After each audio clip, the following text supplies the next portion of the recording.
Hello guys, magandang araw sa inyong lahat at nandito na naman tayo. May pipicture tayo ngayon na patok sa panahon ngayon kasi sumisigla na ang ekonomiya. Kaya dapat wag tayong magpahuli.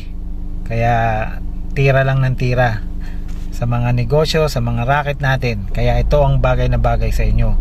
Ang ipipicture natin ngayon ay itong Suzuki utility van.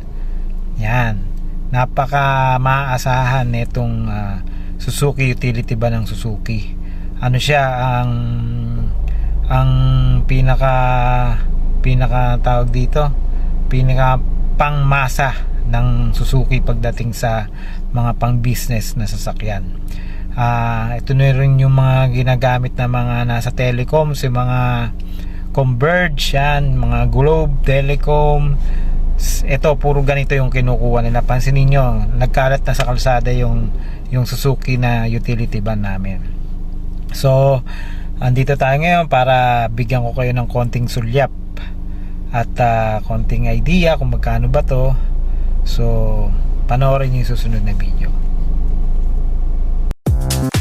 Yan guys, ito na yung ating Suzuki Carry utility van. Yan, napaka maaasahan. Yan. Bali, kung kailangan nyo ng pang negosyo, pang fleet account, pang maramihan, marami tayong unit. At pag-usapan natin kung paano tayo mabibigyan ng referral fee. So i-ano nyo lang ako, i-text nyo lang ako or tawagan nyo lang ako. So ito yon. So ito yung loob ng Carry utility van natin. Yan, bali aircon nga pala yung harap nya guys, front AC. Ito guys, talagang para kang nagdadrive lang din ng kotse. So ayan, yan yung ano nya, yan yung loob nya. Yan, bali sa harap 3-seater siya, so isang driver tapos dalawang passenger. Yan, aircon yung harap niya, napakalamig. Tapos yung manubela niya napakasarap pihitin. Ano, pang dalawahan niyan guys, yung sa passenger side. Yan, dalawahan siya. Tapos sa likod, kasya siguro kahit 16 kasya sa likod.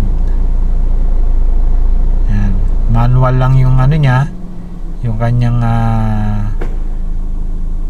riser sa bintana.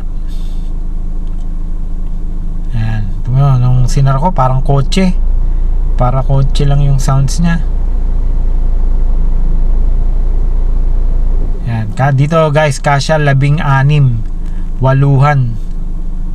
Ayan, so maraming pwedeng pagpasukan na itong ano na to, itong sasakyan na to. Pwede siyang school bus kung magnenegosyo kayo ng school bus para sa mga estudyante natin, mga chikiting, pwede to. Pwede nyo namang i-aircon yung ano niya, yung likuran. So gastos lang kayo ng konti para ma-dual aircon siya. Ayan, ang opening nga pala niya sa likod is 80-20, 20% tsaka 80%. So kung malaki yung ilalagay nyo, pwede nyo buksan pareho. Pero kung sasakay lang yung mga tao, pwede yung 80% lang yung buksan nyo. Yan, napakaganda guys. So bagay na bagay sa mga marakit, sa mga naglalasada, nagsha-Shopee. Yan, advantage to sa mga naglalasada, sa mga nagsha-Shopee, kasi madali siyang mapuno. Kasi yung laki niya, katamtaman lang, hindi maliit, hindi malaki, gitna lang siya. So sa mga Lazada, Shopee, madali siyang mapuno. So biyahe agad, deliver agad ng mga parcel. Yan. Yan guys, ito yung harap niya sa driver side. Yan, talaga nung na-drive ko to, parang kang nagdadrive ng kotse. Napakatahimik ng makina, tsaka very fuel efficient. Napakatipid niya. Kahit na gasolina siya, napakatipid niya gamitin guys. Ako na nagsasabi sa inyo. Yan, diyan ko nilalagay yung aking tumbler pagka bumabiyahe kami. Lumalamig siya kasi nakatapat dun sa aircon So ayan, Single aircon siya guys. So harap lang yung ano niya, yung aircon niya, pero pwede nyo lagyan ng blower sa gitna. Pwede nyo lagyan ng blower sa gitna. Ayan. Diyan nyo pwede nilagay. Pwede nyo isaksak dito sa ating 12 volts na socket. Ayan, dito yan o. Ituturo ko na sa inyo. Saan ba yun?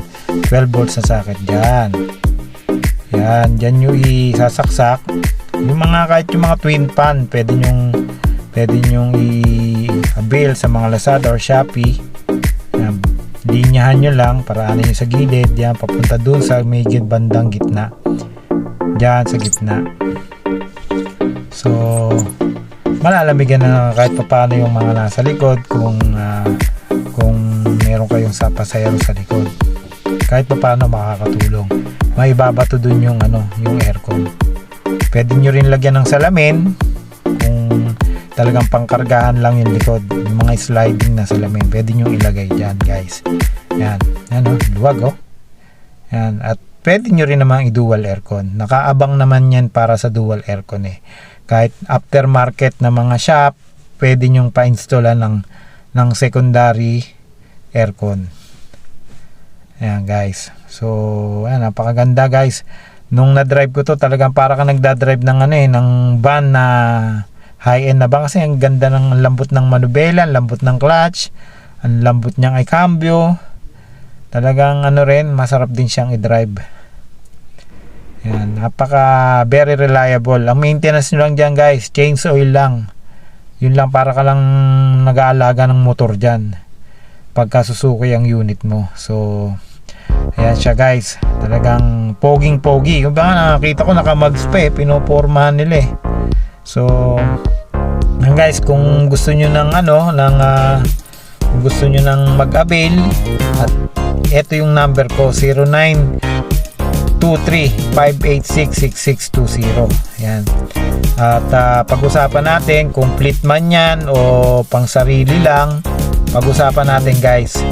Kaya wag na kayong magpahuli, at merong price increase next month. Magkakaroon tayo ng price increase. Sayang, hindi natin alam kung magkano, baka mamaya malaki. Kahit kami wala kaming idea kung magkano, kaya mag-avail na kayo guys. Napakarami naming unit, kahit 100 unit kaya namin kayong bigyan. Kaya guys, avail na. So